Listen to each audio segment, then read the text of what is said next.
Walker cautions in her famous poem. Anyone who witnessed the vicious backlash to the color purple in the early 1980s can testify that Walker practices what she preaches. Black men, some of whom were literary critics, many of whom were not, were outraged by Walker's testimony about gendered violence and patriarchy more generally.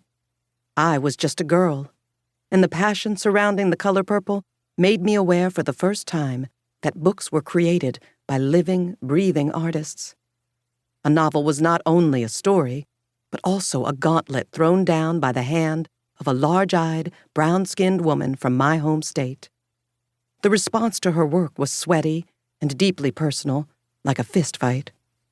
From my television set, Alice Walker seemed to look at me and say, "If you want to do this, daughter, you must be brave."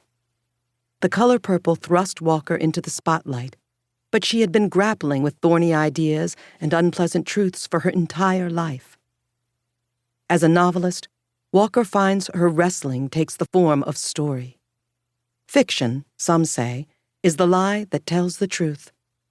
But the most ambitious genre in the literary universe is the novel of ideas, one that asks questions about the nature of truth itself.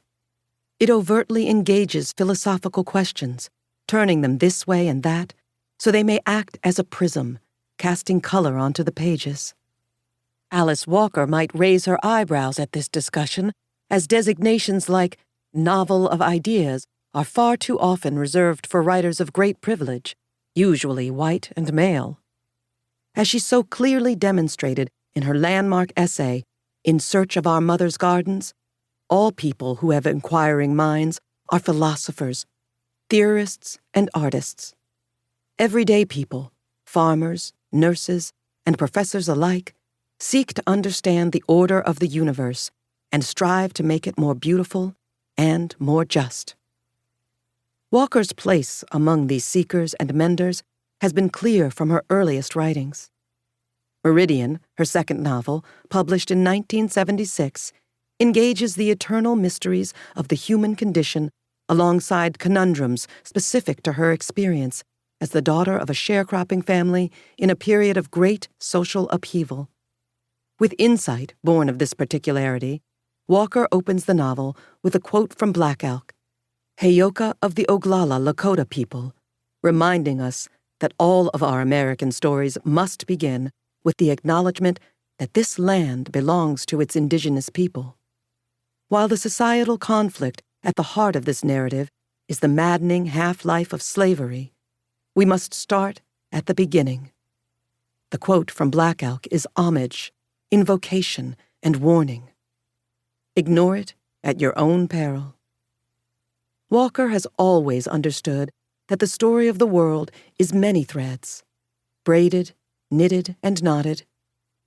Coming of age during the civil rights movement, Meridian Hill finds herself living at the intersection of race, class, and gender. She is the intelligent, inquisitive daughter of a working-class Black family in the American South.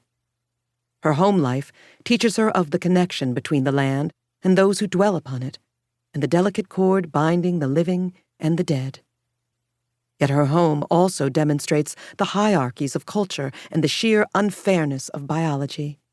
Layered atop this is virtuosic prose, which celebrates the language of the American South and the people who speak it. This work, with all of its vast ideas, structural innovations, and historical corrections, is bound together by Walker's bottomless capacity for empathy. The three wanderers at the heart of this tale, Meridian, Lynn, and Truman, are at once archetypal, yet starkly individual. When I discovered this novel, I was a bit of a wanderer myself. I was a student at Spelman College, the institution pointedly renamed Saxon in Meridian. Spelman, as I knew it, was a refuge for Black women, helmed for the first time in its history by a Black woman president. Alice Walker's name was evoked often and with great pride. Sometimes I would sit in a worn desk in Giles Hall and wonder if Alice Walker had once occupied that same seat. When Meridian was assigned, the professor urged us to learn our history.